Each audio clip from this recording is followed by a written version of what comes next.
In this edition of the EDGA Podcast, we talk to Norwegian golfer Niclas Amundsen, a player who refuses to be held back by anything and who thrives in the natural surroundings, the intense competition and the friendships provided for him by golf.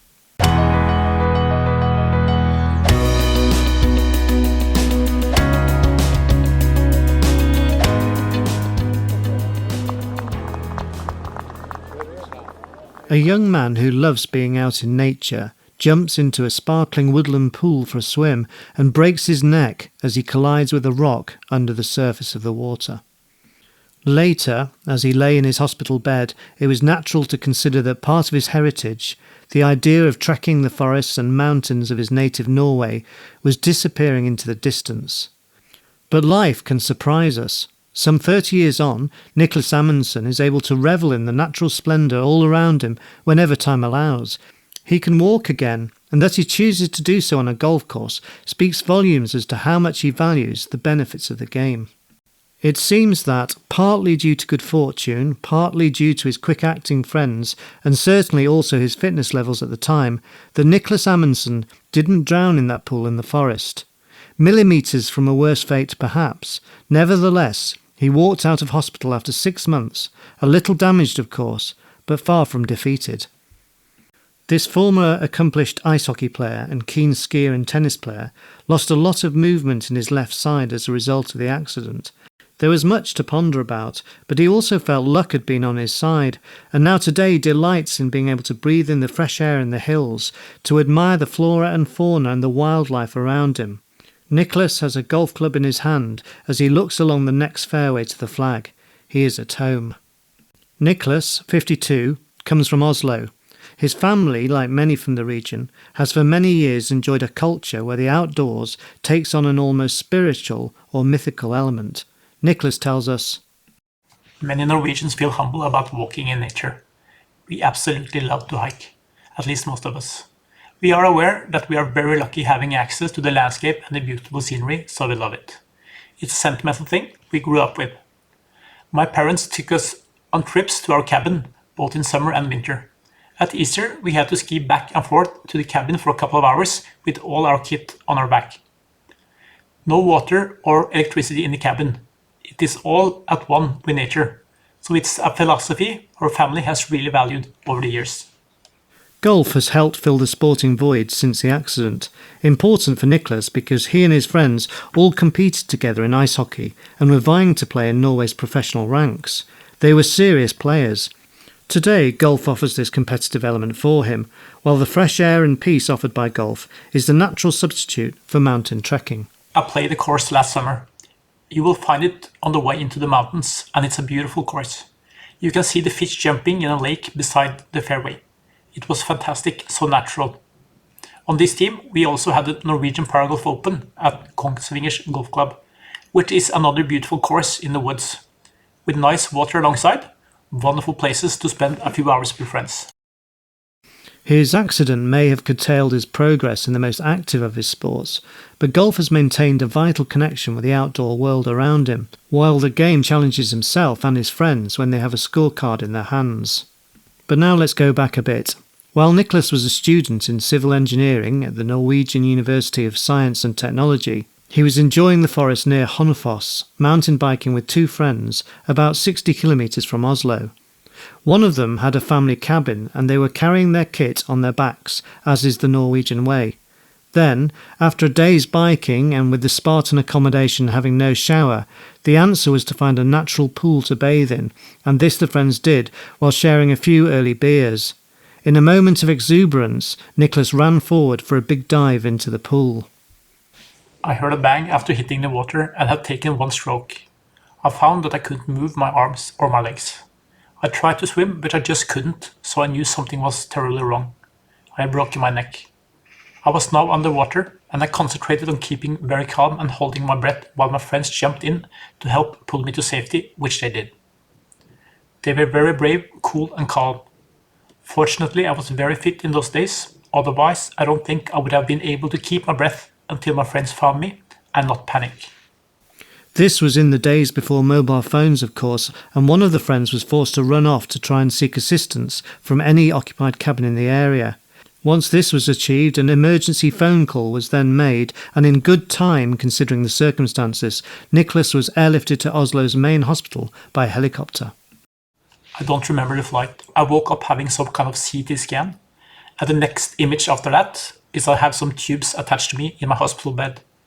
The only thing I could move at first was my right thumb. I had a spinal cord injury resulting in fractures in C4, C5, and leaving me paralyzed initially. I spent 6 months in hospital and rehab, including being in a wheelchair for a few months.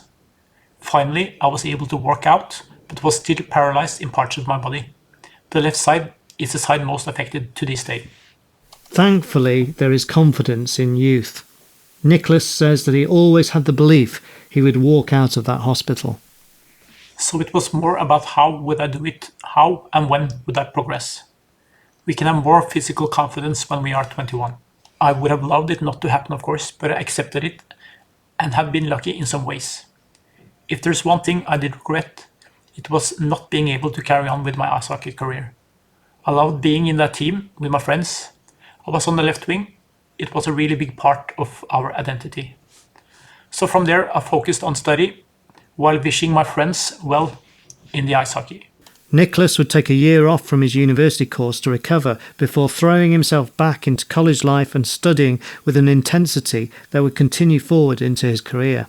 He now relished what he called the normal stuff after the accident, branching out from civil engineering into studying computer programming and finding an exciting trajectory he has been on ever since. Interestingly, Niclas's father had also studied civil engineering before sidestepping into computers himself, an unusual path followed by the son.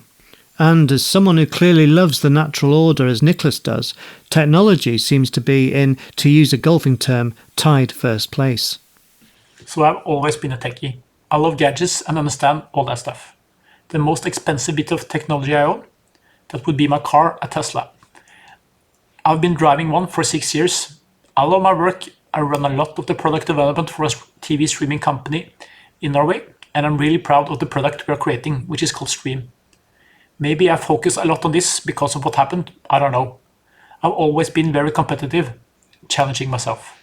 Niclas first tried golf before the accident when he was around 17 or 18 years old as a right-hander, playing it just for fun, but with the power of an ice hockey player in the swing of the stick. Following the accident, with his damaged left side, he took the game up again with more focus, playing as a left-hander now to get the most out of the balance and strength that he had, with a more controlled technique than when he first smashed the ball as a hockey player. I've always been a positive guy, so that is how I cope with things as well. I think things are easier when you smile and stay positive. That's helped me through a lot. Having the possibility to play golf makes me happy, getting exercise in a fun-filled way. When I started, I think I was focused on the competitive side, trying to see what level I could reach. But I've met a lot of great people and made great friends, so I would say it's a mix of the competition and the social side. It wasn't a plan, but that's how it is. As Niclas steadily improved, he relished going on golf trips with his friends in Norway, Sweden and Denmark, the Canary Islands and other places. Niclas has been pleased to get down to a 16.4 handicap today and enjoys playing both club golf, he loves his home course Drøbak Golf Club near Oslo, and visiting other club venues for competitions. It was 3 years ago that he discovered EDGA international tournaments via a contact at his nearby rehabilitation centre in Oslo, where he still attends sports camps for people with spinal cord injuries. On these EDGA tournaments, he says, I really enjoy meeting other people. They're not in the same situation, but similar-ish situation with disabilities. And when you have an injury yourself, you are perhaps more open to other people with disabilities. You can relate to them. So golf in this way has a lot to offer. Better physical health, the enjoyment of playing, and the challenge of trying to master what is a complex and challenging game. Inside 2 years, Niclas was delighted and proud to first win the Stableford Order of Merit in EDGA events in Norway, and then the next year he won the net. Looking ahead, Niclas would be delighted if his 2 children, Jonathan aged 17 and Sophia 15, took an interest in golf themselves. But the great thing about the sport is that you can get serious at it at any age. Jonathan took it up this spring, and we have enjoyed some rounds together. No doubt he will beat me soon because he is so young and fit. Golf is becoming a true family affair. Niclas's parents both took up the game after the age of 50, and recently grandfather, son and grandson shared the fairway for the first time. Having 3 generations playing together was a nice moment, although not everyone played their best golf. And it is not surprising that this techie guy has taken an interest in both golf's handicap system and the world ranking for golfers with disability, WR4GD.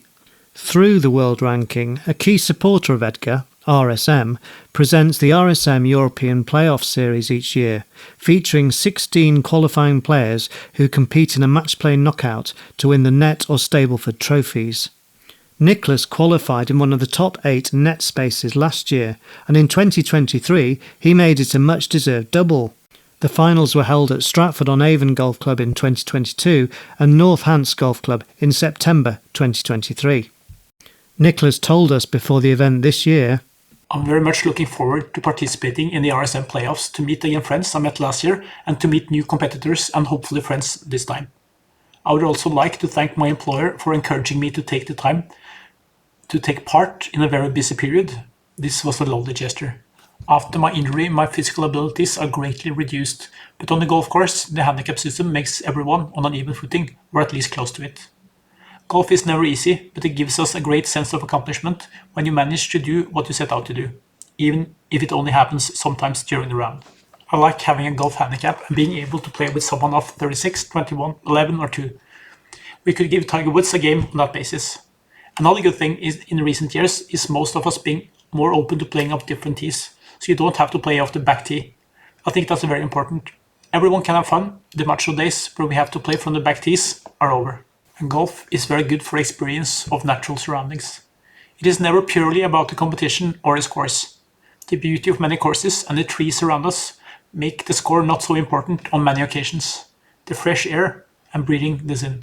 Did I mention that we Norwegians love nature? It is one of the good things about being alive, and sharing this on a golf course can be so good for you.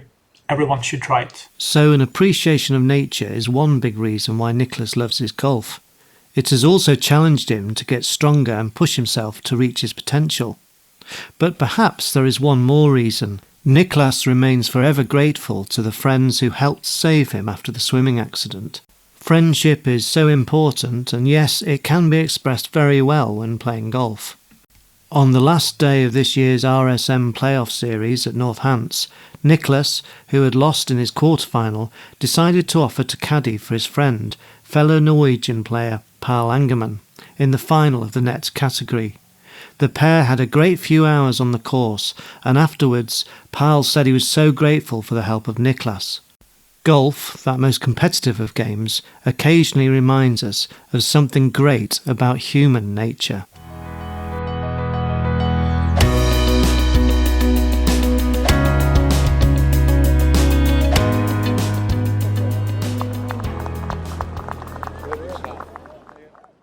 This EDGA podcast was written and narrated by Ben Evans, and the sound production was by Martin Maynard of Sounds Good. You can find more stories of people with a disability thriving through golf in the profiles section of the EDGA website at edgargolf.com, and you can contact members of our team through the website.